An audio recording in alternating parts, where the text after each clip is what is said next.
Some time ago, there was this more established man who simply didn't care for his neighbor. So he fired, making up bogus bits of hearsay that his neighbor was a thief. After some time, individuals began to accept the more seasoned man, and no one needed anything to do with the neighbor. The neighbor began losing companions, and eventually, indeed, even his business began fizzling. So he chose to sue the elderly person for making up lies against him. In court, the elderly person told the appointed authority they were simply words. They didn't really hurt anybody. The appointed authority, prior to settling on his choice, told the elderly person, compose everything you say about your neighbor on a piece of paper. Tear the paper into little pieces and in transit hole those bits of paper out the window. Tomorrow, return to hear my choice.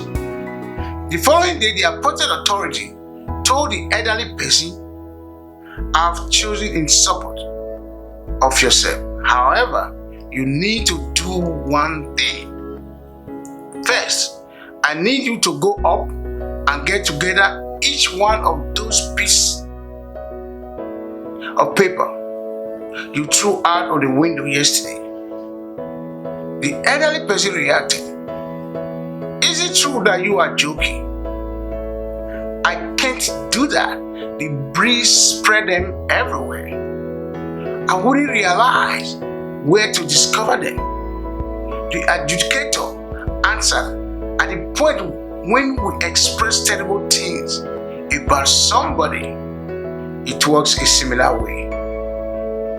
You'll always be unable to get those words back, and he managed against the elderly person. What I love about this story is it reminds us that when we talk adversely about somebody, it might simply feel like words and remarks. We may feel as though those words are innocuous and nobody will at any point discover.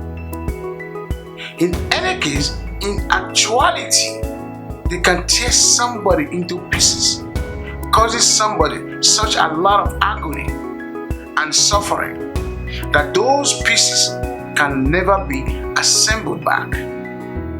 We can likewise never take those words back like those bits of paper blowing in the breeze. On the off chance that we can't compliment somebody, at that point, the best thing to do is to not utter a word by any means. Since supposing that we can't be bosses of our mouth, we can wind up as slave to our ways.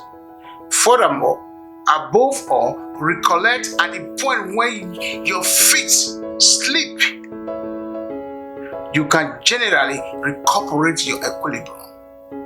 In any case, when your tongue slips, you can never recuperate your ways.